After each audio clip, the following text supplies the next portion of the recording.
চিটাগংয়ের প্রতিনিধিত্ব করার জন্য চিটাগং থেকে প্রতিনিধিত্ব করবে আমাদের অন্তত ক্রিয়েটিভ কমিউনিকেশন।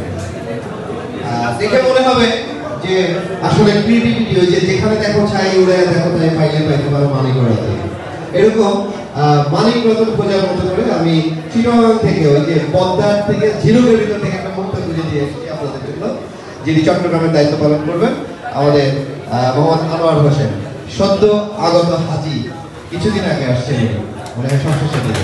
আমরা ওনাকে চিটাগং প্রতিনিধিত্ব করাবো। আসসালামু আলাইকুম, আপনারা সবাই কেমন আছেন? ভালো আছেন? ঘুরে বলেন ভাই, কেমন আছেন ভাই?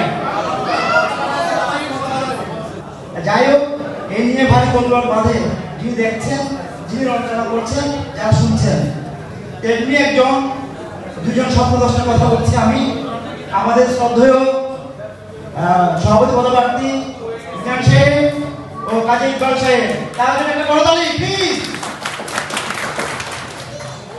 এই স্বপ্নের বয়সী মানুষগুলো আমাদেরকে নিয়ে স্বপ্ন দেখছেন, স্বপ্ন নিয়ে আপনারা আমাদের সহযাত্রী।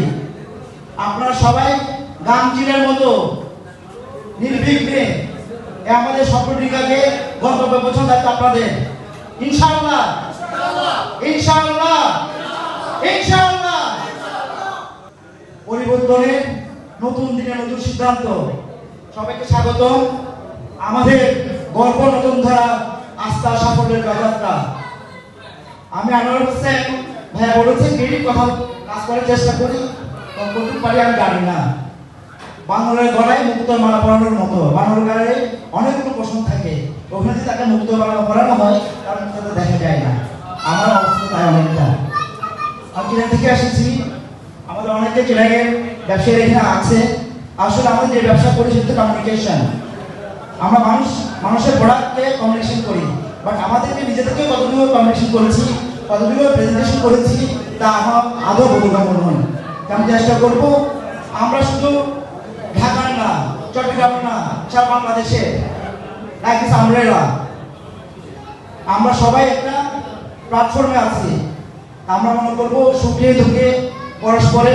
আজকে আমরা একটা প্যানেলে এসেছি, ওই প্যানেলে আমাদের অনেক শ্রদ্ধাভাজন সিনিয়র ভাই এসেছে, যারা আজকে সংগঠন ফাউন্ডার। তাদের থেকে আজকে 5 জন, 2 জন, পাই এগুলো আজকে 500 জন। ওনাদের প্রতি আমার শ্রদ্ধা, ভালোবাসা, অমলান। আমি বেশি কথা বলবো না, অনেক সময় নিয়েছি আপনাদের থেকে। আমি বলবো কথা একটাই, সিদ্ধান্ত একটাই, ভোট দিব গল্প নতুন ধারায় মিটার মিলন পরিষদে। আপনারা দেখছেন দৈনিক কর্ণকণ্ঠ, সবার কথা বলে।